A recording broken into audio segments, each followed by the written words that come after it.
Back to our roots on this video, going back to all things business and talking about how in the last 5 years alone, me and my brother have turned over £25 million in turnover for our business. Today, we're going to go into detail on all the things that we do day to day in our business, how we run, how we operate, how it started, how we make money, and the benefits that we get from having a business generating 8 figures in turnover. So stick around, get a pen, get a piece of paper, make your notes, and maybe if you listen carefully, you might be able to make some money off the back of this video too.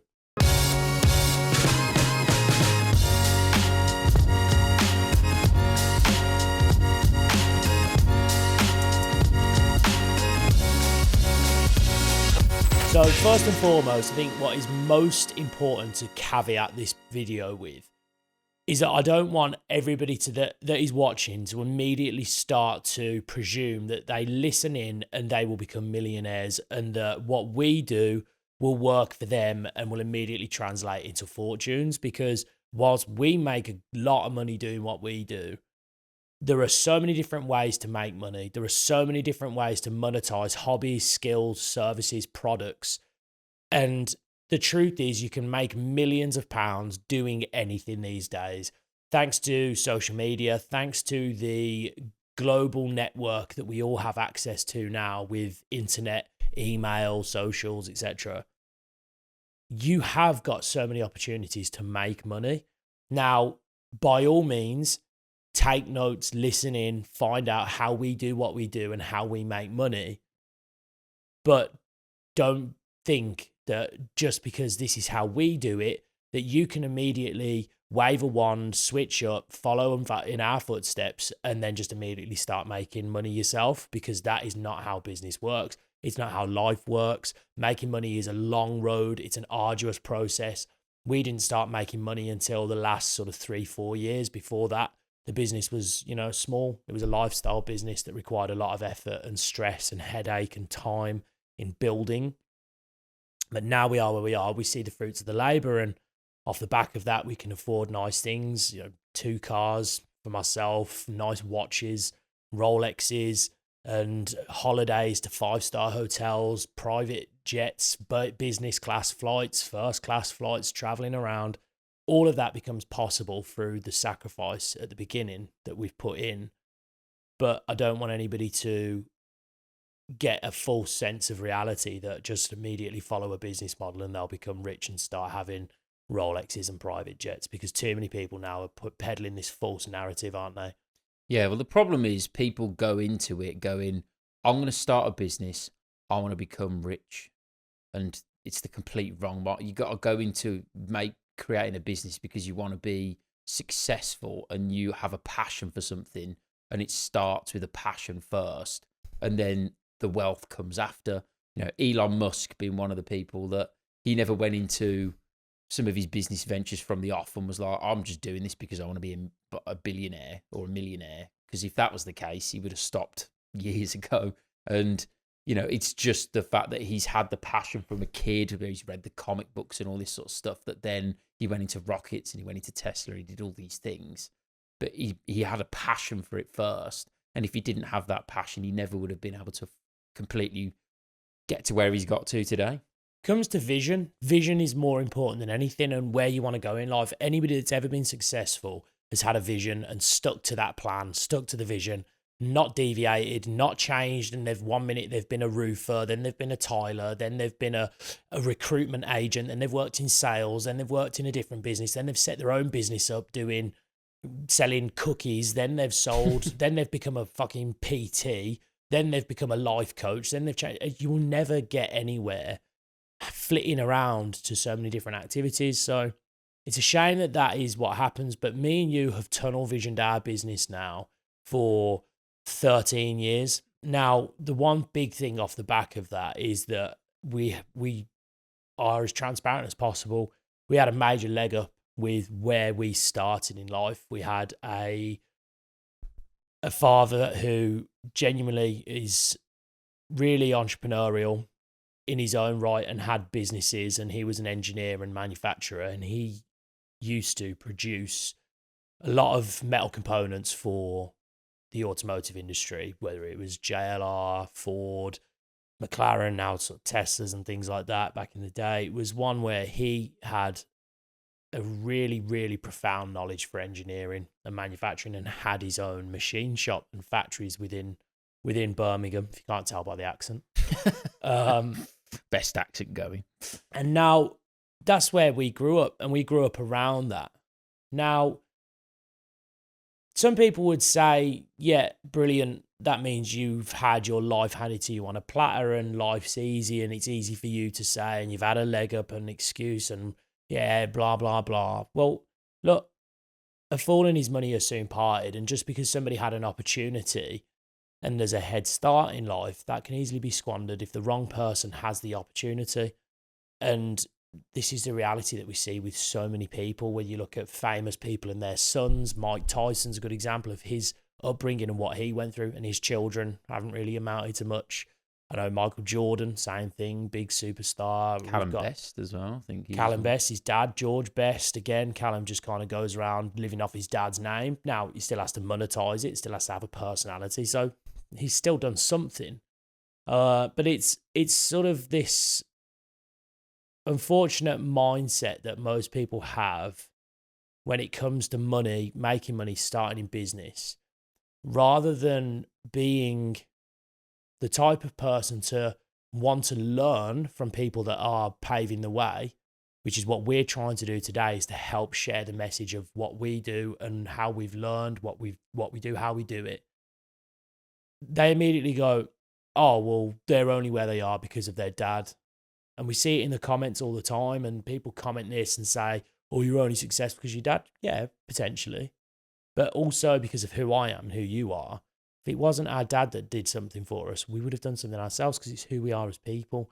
And rather than having that negative mindset and saying, I'm not going to listen to what they have to say because they had a leg up, that doesn't mean what we have to say is any less valuable. And they're only shooting themselves in the foot, because the people that listen will learn, grow, and make money. The people that choose to not listen and immediately discount things because of, they'll say, oh, well, that's not fair. He had a trust fund, or that person over there with a nice shiny Ferrari must be a drug dealer. And that person over there, just rather than trying to learn how they did it, they immediately dismiss it.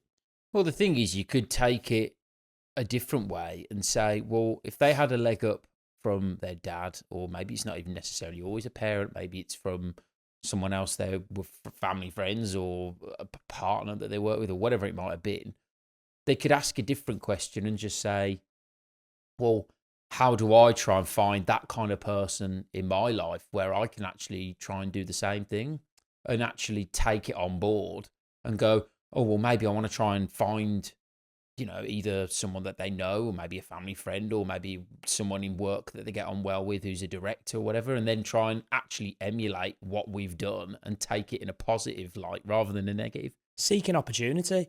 But the reality is, you've always got, people have to find and draw motivation from somewhere. Now, the one thing that I always used to go back to was, I remember when I was boxing, but Mike Tyson, just as a really example, I loved him he was my favorite fighter, and his story really, really resonated, in something that I've put a lot of time into understanding and studying him as a person, his upbringing, what he went through. And he went through some shit, like his dad wasn't around, or whether he passed. His mom was a drug addict. He used to live in homeless shelters. He used to spend nights in abandoned car parks whilst his mom was high on drugs, like hard drugs, heroin, meth, whatever she was on. He touched drugs for the first time at the age of 8 or 9. He joined gangs. He had guns. He was doing cocaine at 10. Like, think of that, 10 years old, and you've got a kid who's going early, doing hard drugs. Yeah, it's wild. And then he went into the gang lifestyle, got into trouble, fighting, juvenile detention centres, and then found boxing through his time in a juvenile detention centre. And then that mindset that he had, that tough upbringing, created a really hardened person underneath that could endure all the pain, stress, and challenge that is professional boxing. He could endure it all, and then not only that, but thrive in that environment. because of his upbringing. So when I read his story, I always thought, oh, shit, I've been wrapped in cotton wool. And I wish my mum was a drug addict. And I used to think that. I was like, it's crazy to think.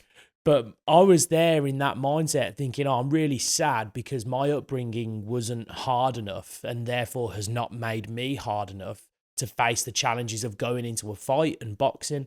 Turns out that wasn't the case. You just have to draw your motivations from other areas. So I challenge anybody that's watching, rather than complain about your upbringing and what's happened to you in the past, and rather than casting aspersions to other people, how we've become famous, successful, whether it's not yet, whether it's Mike Tyson, how he became famous and successful, whether it's Tiger Woods, how he became famous and successful. No two paths are the same, but they all follow the same logic, and they all have to stay committed, stay disciplined, have a vision and stick to it. And so don't immediately dismiss this video and what we're about to go into because of the fact we had, let's say, a head start, because that head start could easily have been turned to complacency and laziness and would have turned into zero results because we were resting on our dad's laurels, other people's achievements, and not bothered to pursue anything for ourselves.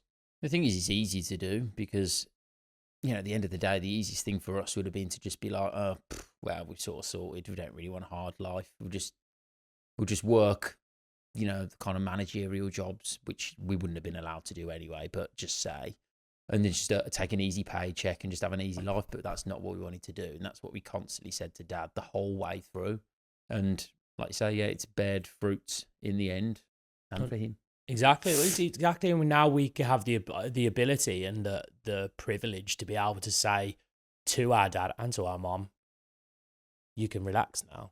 You can retire. You can relax. You have freedom now to do what you want to do when you want to do it. And so the reason we can do that is because our business is successful. And so what is the business? Now, in a nutshell, people always find it quite sort of difficult to get on board with what we actually do as a business because it seems quite confusing. The actual industry that we're in is procurement.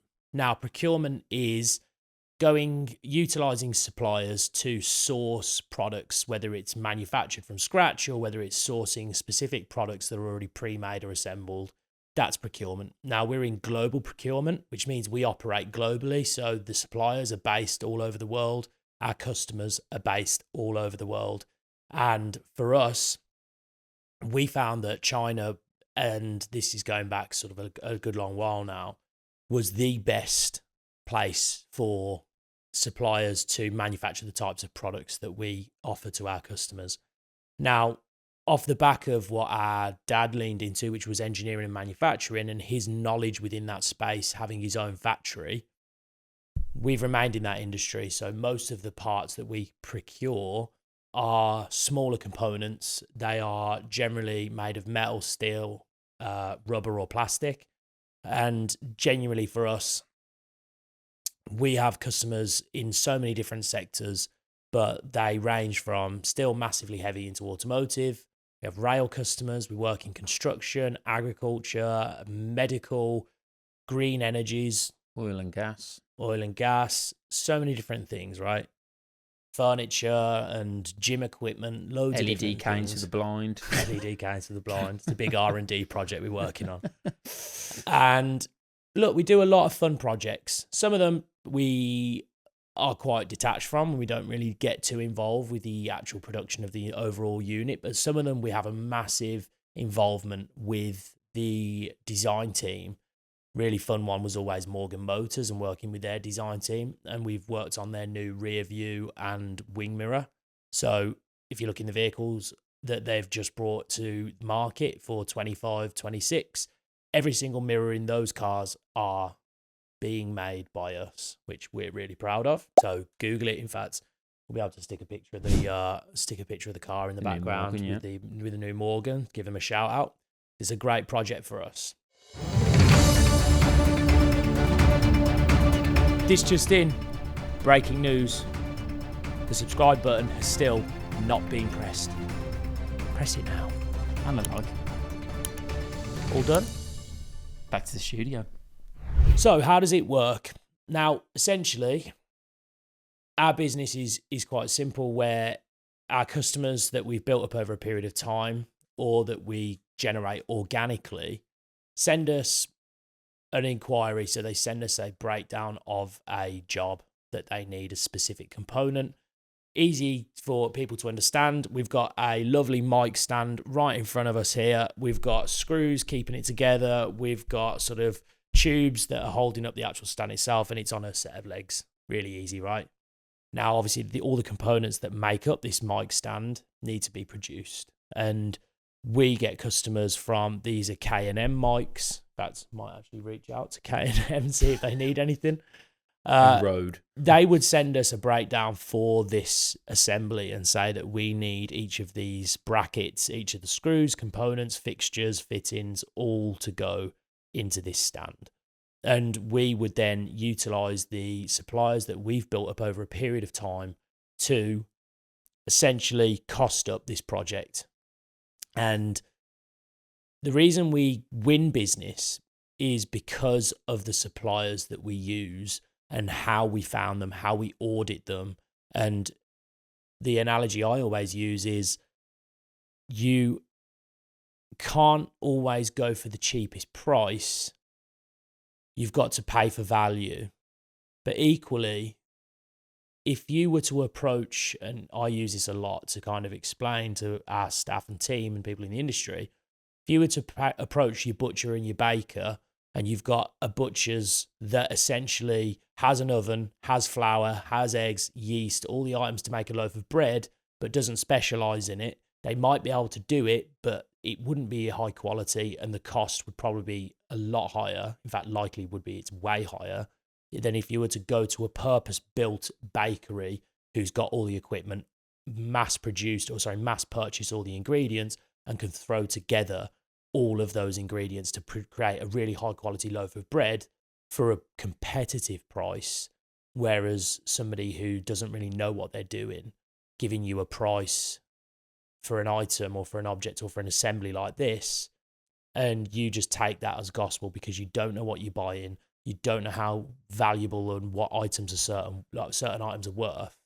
But that all starts from the supplier audit process. So just give a bit of insight into how we select our suppliers and how to actually find a supplier, because that's stage one, really, is getting your supply base on board. Yeah, 100. Well, I'm going to throw something at you first, and you're going to go, what on earth you want about initially, and then I'll explain.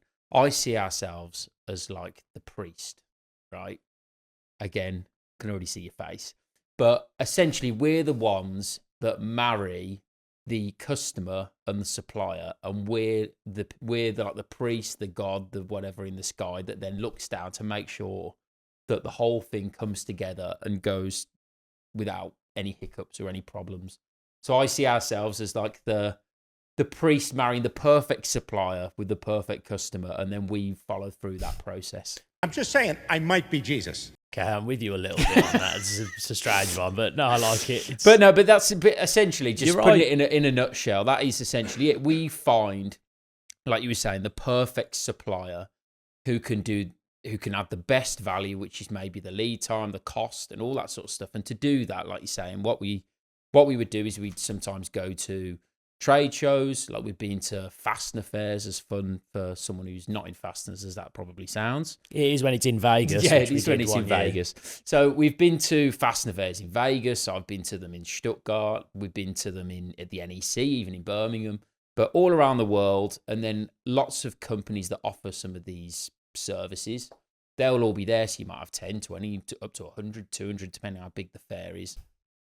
And we might look at some suppliers that way and might onboard them that way. And now to go through that onboarding process, we have to audit and go through a serious vetting process. We also have our own factory overseas as well, which means that we can utilize them to go and audit the factories for us, make sure they take all the photos, do all the systems and everything like that. And we obviously go over ourselves. But it's an extremely in-depth process, which if not done properly, the marriage is going to end in divorce. Realistically, it'll bite you on the ass. So I've been out to China a number of times, and again, going back into the benefits of having a business and having this business, you can already see straight away the amount of travel that we get to do overseas, Vegas, Germany, China, Korea, India, all these places that we get to travel to off the back of having a business to view and see customers, to go and see suppliers is massive. But first and foremost, the most important thing is getting your suppliers in a position where you know absolutely unequivocally what they do, how they do it, how long they've been doing it, what they specialize in, and how they can help offer services to your business. And getting a supplier on board and a strong supply base will help you later down the line to win projects, because if you're costing yourself out of the market by going to suppliers that are too expensive and not specialized, then you are going to be screwed, because you'll never win any business that way. And it's a tough competitive market in our business when you're working with JLR and Ford and automotive companies, especially, that have cost, they have really tough cost guidelines. You aren't going to win.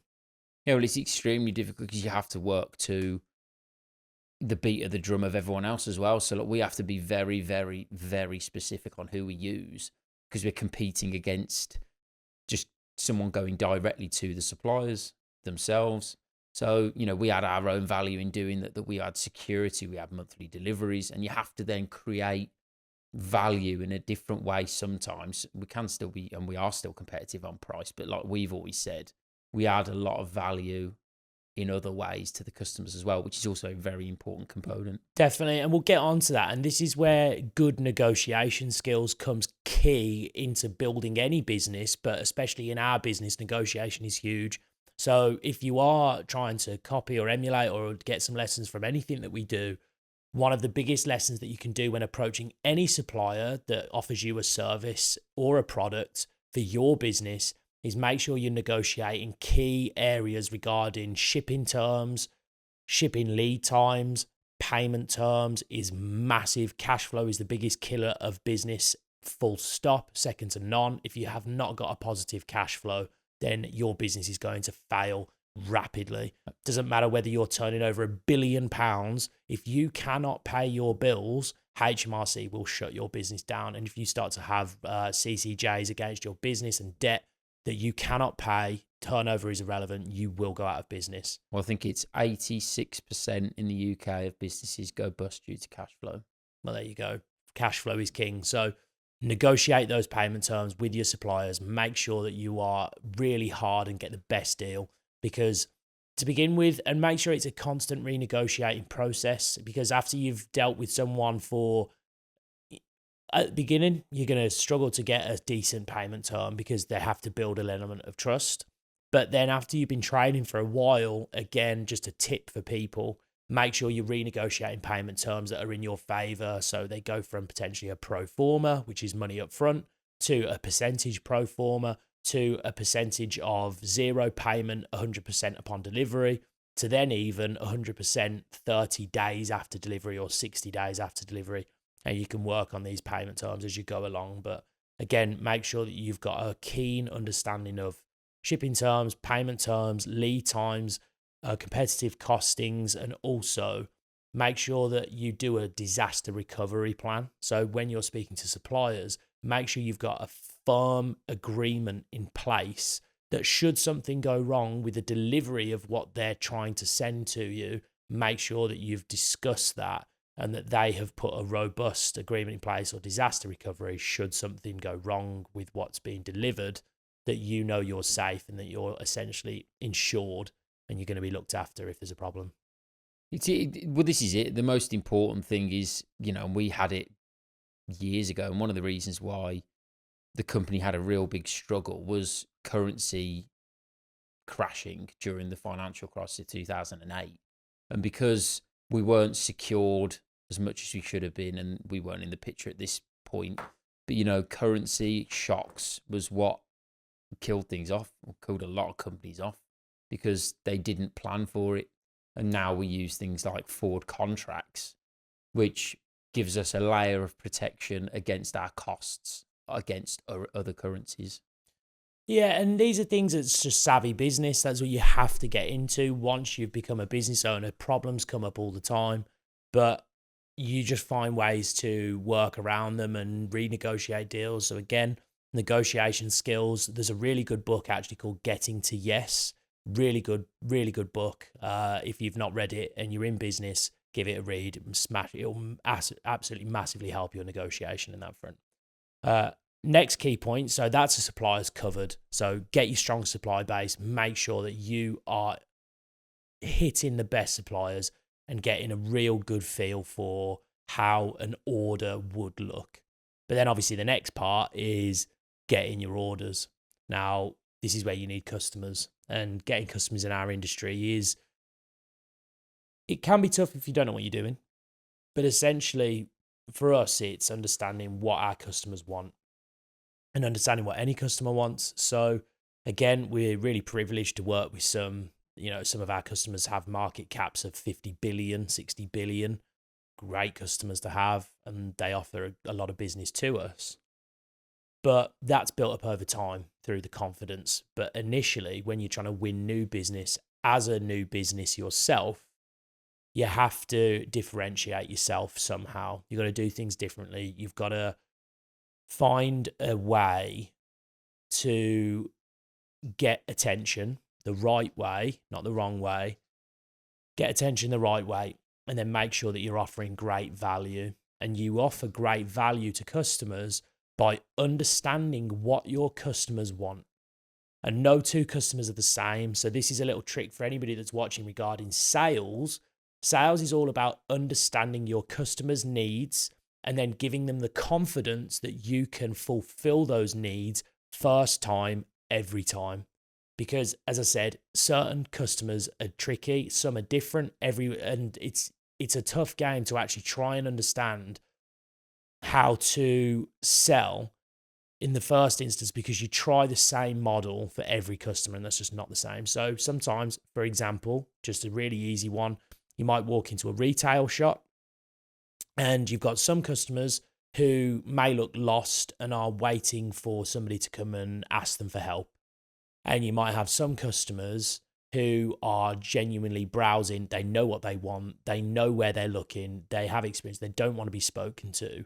And so if you applied the same sales tactic to each of those customers, which might be quite full on in terms of support and help, you've got one who genuinely needs it and the other one who's going to become quite pissed off and aggravated by the fact that you won't leave them alone. And they just need the time to go through the browse and make the purchase decision themselves. And so there's just a really simple example of how two customers' needs can be immediately different. So it's your job to extract what those needs are, ask the questions, understand what value looks like to them, and then make sure that you can offer it clearly and concisely and make sure that you can deliver. But that's the most important thing as well, is what we've learned is ask the customer. Like it's all, you can end up barraging some by going, oh, well, we offer next day delivery and we offer this and we offer that and we're really cheap and we're this and we're that and we're and then the guy's just like, yeah, we only really need this. We only need like the fast delivery, but like we need it within like a week. Well, sorry to cut you off on that one, but the really obvious one with that is if you were to just make a phone call, right? And you were to speak on the phone to someone and say, we're really cheap. Our costs will not be beaten. We're one of the most competitively priced in the market and we're so cheap, you won't even believe it. And then the other person on the phone goes, sir, this is Rolls-Royce. We don't care about cheap. We care about quality and we care about getting it right first time and having the best. We will pay for the best. You've just lost yourself an opportunity by telling them how cheap you are and how competitive you are. But Rolls-Royce will pay premium because they're the absolute top of their top of their category.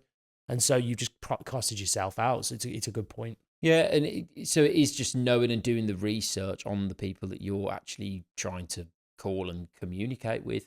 But then we've also we've got to remember you're dealing with people.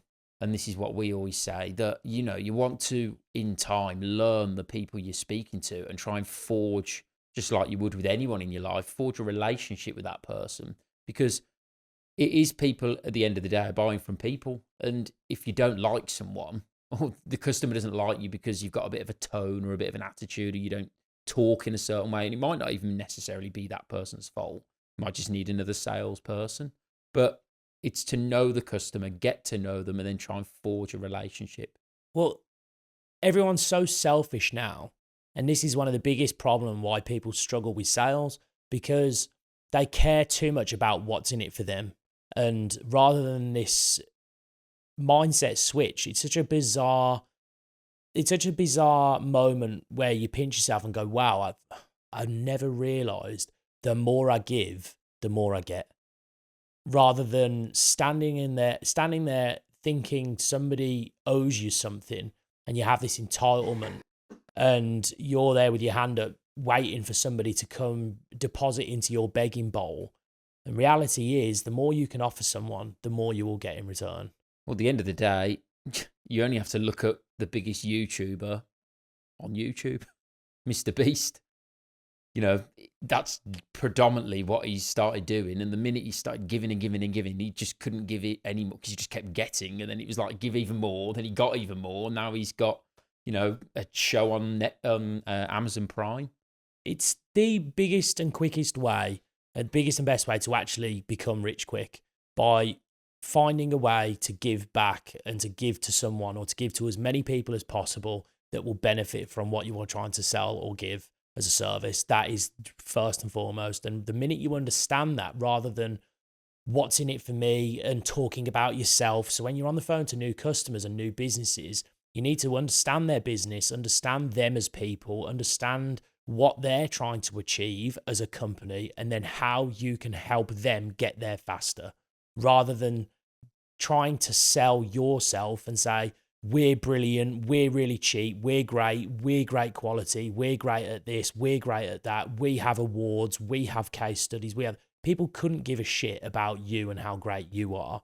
And it's almost like dating, and I always do this sort of funny analogy where sales and winning new business is literally the exact same as dating and going up to men or women or whoever you're attracted to.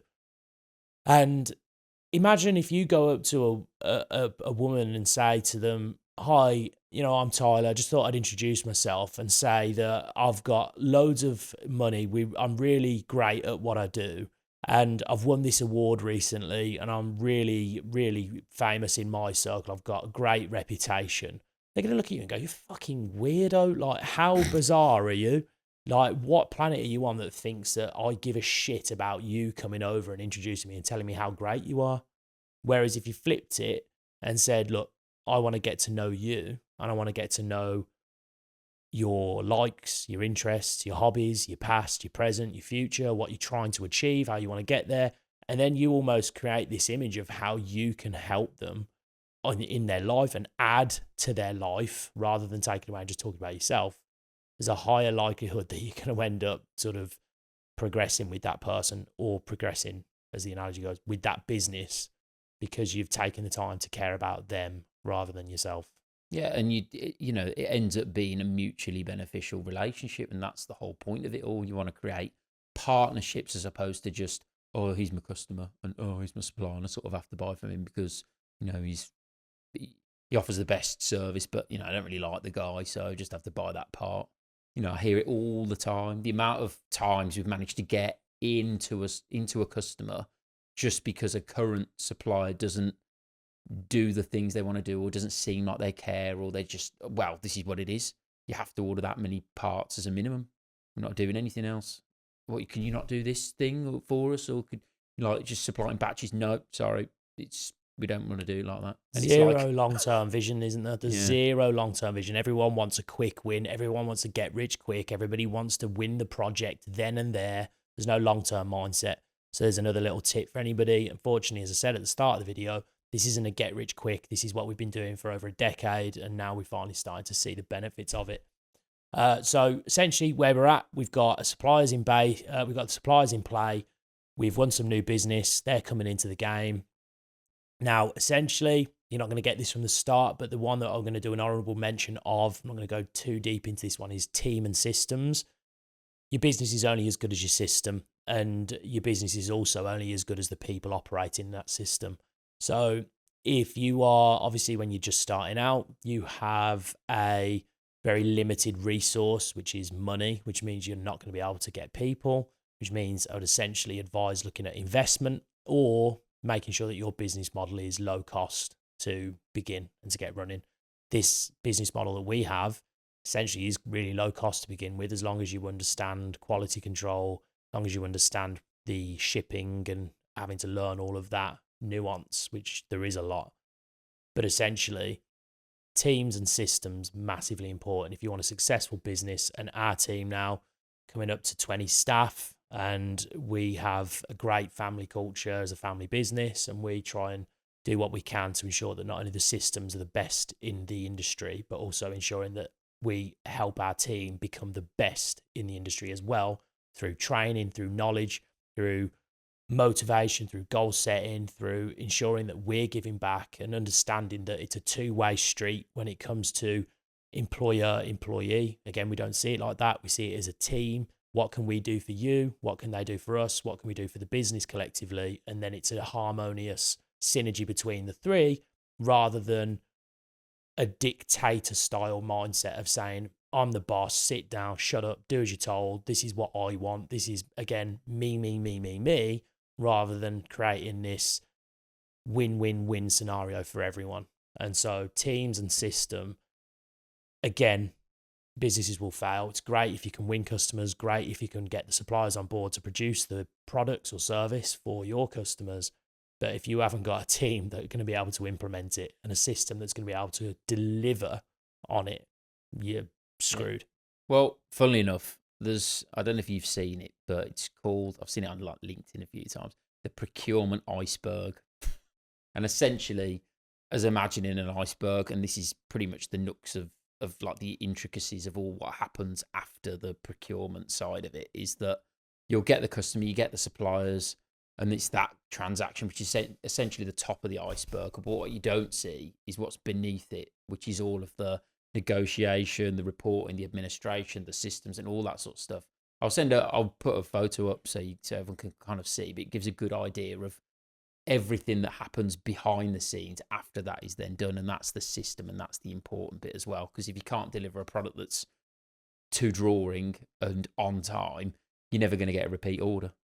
And this is the thing that people understand or forget, is, again, another little business nugget for everybody, is that the cost of retaining a customer is far lower than it is to win a new one. So if you've got two businesses and essentially one has got 100 customers in year one and the other business has 100 customers in year one, but then at the end of year two, business A has lost 50 customers and gained 100, they're now on 150 customers, and business B has lost no customers and gained 50. So again, they're both on 150 customers come the end of the year, but this business is fighting retention and they are actively losing customers through poor service, poor product, poor delivery on what they're offering. And they're having to pay a shit ton more in marketing and pay a shit ton more in client acquisition than company B, who essentially is doing a phenomenal job, and their bills will be half because their acquisition, again, over periods of time, they will retain more customers who will repeat order and grow their business, rather than having to go out to new customers and reconvince them that they're good at what they do and do the sales spiel and build the relationship up. Because relationships are formed over time and confidence is built over time through consistent good or consistent great delivery of a product or service. If you went to a barbershop for the first time and you walked out with a dead trim, then you ain't going in there again. Or they're going to put a bowl on your head. Yeah, it's not great. Like, it's just not good. Like, genuinely though, if you went in there 3 times and it was great for the first 2, and then on the third it weren't up to scratch, you might again consider changing. But again, the longer you've been at your barbers, and the longer you've gone to a service, the longer you've gone to a restaurant, the longer you've got to think you can get consistently good service, the higher likelihood that you'll continue to go there. And then if there's one bad experience, you kind of just dismiss it and go, let's work together to fix it and give the benefit of the doubt, rather than fucking up straight away. So systems and people massively important to any business, something that we've built over time. Yeah, and I remember watching a guy, and I can't remember his name, but he was like a restaurateur, and he was basically saying that the golden number you want to get to in terms of a customer is the third buy, essentially, or the third visit for like restaurants. It's going to be different for every business, but just to kind of give a bit of insight that on the first visit, if you visit a new restaurant, the chance of you returning is about 25%. So what this guy did was he basically gave like a coupon essentially, or he put like a different like a drinks tray almost. He gave everyone on all the tables are like green, and then on a new customer he put it as red, and then they'd almost be asking, well, I've got this red drink coaster, and they'd go, oh, new customer, like obviously said at the top at the desk. So we're making sure we're looking after you, and then at the end of the visit, they give them another one, like a voucher for like, you'd say, oh my God, you've got to try my wife's cheesecake or whatever. It's absolutely unbelievable to die for. Have the cheesecake. And on the second visit, your likelihood to return gets to about 50%, so you're about half and half. And then on the second visit, when they've had the free cheesecake, they then come back again and you get like another drinks coaster, which is another different colour. And then at the end of that, they say, oh, I tell you what, we've got this new bottle of wine, or there's a bottle of wine. You'd want to come in for that. It's unbelievable. The best bottle of wine you'll ever have. You can have a bottle of wine for free when you come in again, and then gets them to come in again. And then the retention is like 75%. And it's that customer acquisition cost that we're kind of on about.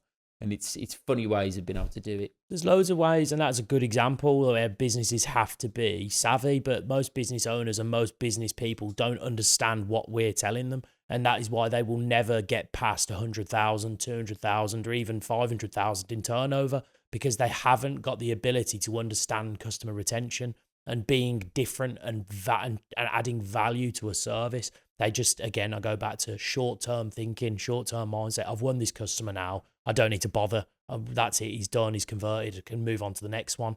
You have to nurture your customers, and that's a good way to do it, is by identifying them and making sure that you look after them. But that service carries over. You don't let them become a third time visit and then all of a sudden treat them like shit. It's a continuous thing. So make sure you're looking after them. But essentially for us, business models essentially somewhat covered now. We've got suppliers in place. We've got customers sending us opportunities in the form of like drawings and leads and RFQs. We've now got a system and a team that are sort of helping us implement it. If you haven't got a team, try to make some sort of system. There are some off the shelf that you can get for cheap. Just use ChatGPT to basically find out what is the best off the shelf CRM for your industry or business, whatever you're trying to use. There's loads nowadays. Again, thank you technology for massive boost in that. You can even start with Excel if you really have to. You know, if you're starting on small scale, then that might be enough for the first 6 to 12 months. Just anything, just as long as there's something where you can track data and store information to help, again, add value to your customers, it's got to be done. So essentially now we're in a process where we are going through the purchasing cycle. And for us, our business, we quote on the items, make sure we add the value, we win the business, and then it goes into a purchase process where we have to now basically control the entire order process and make sure that we're babying that purchase order from the point of purchase to the point of delivery. And there are so many different variables that can crop up and happen.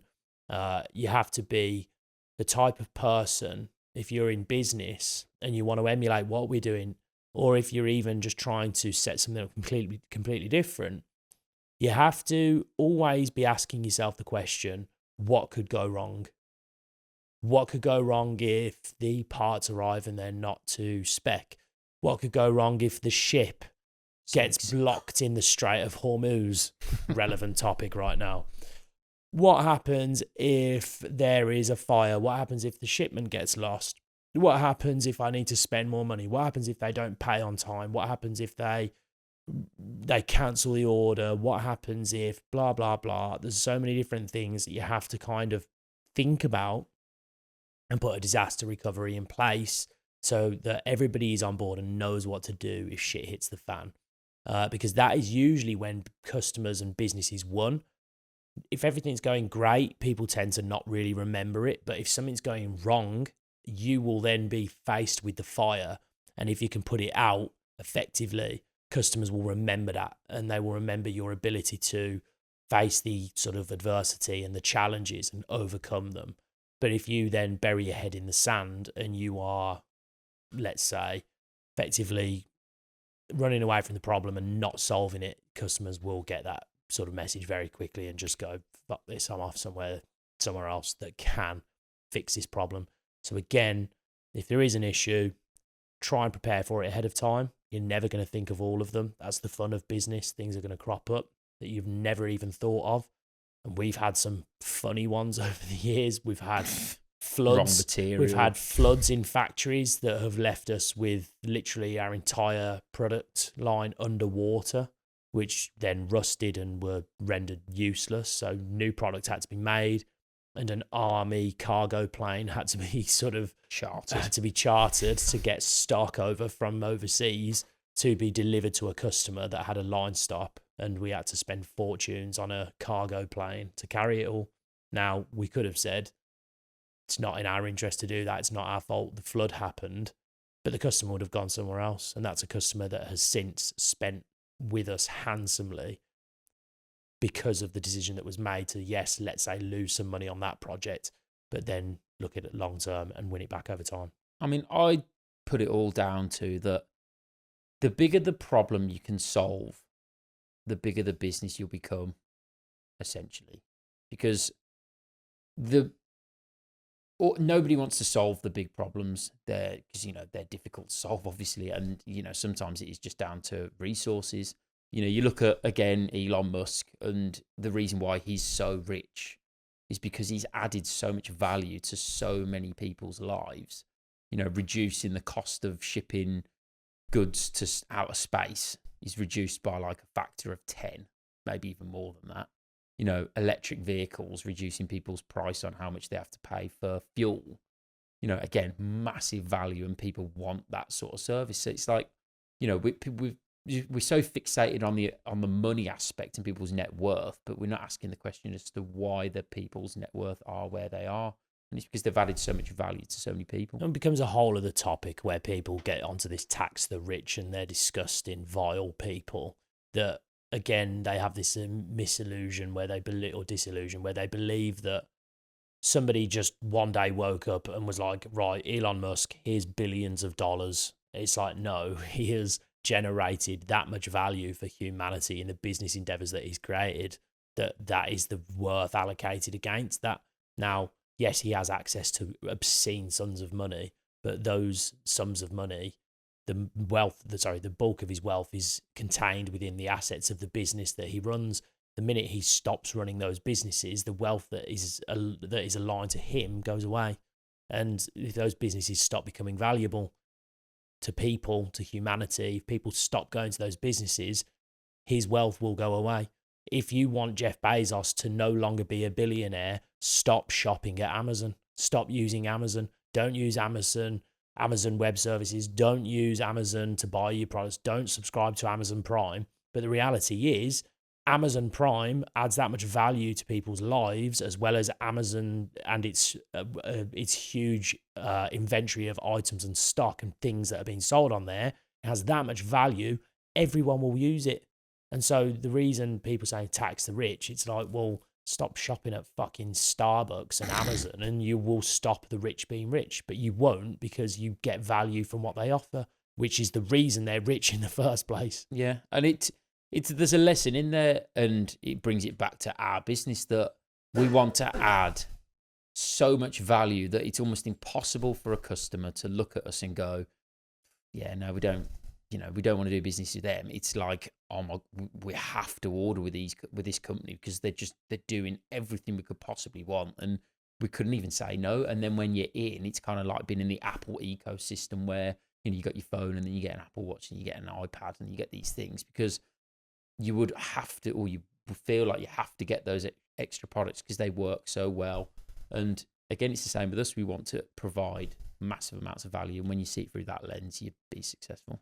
Good point to end on, I think. Yeah. Absolutely. I think if you want to understand more about our business, how we do it in a more finer detail, we're an open book. Reach out to us, drop a comment below. reach out to us on social medias. But genuinely, we earn millions of pounds through the business model that we are in, which is global procurement.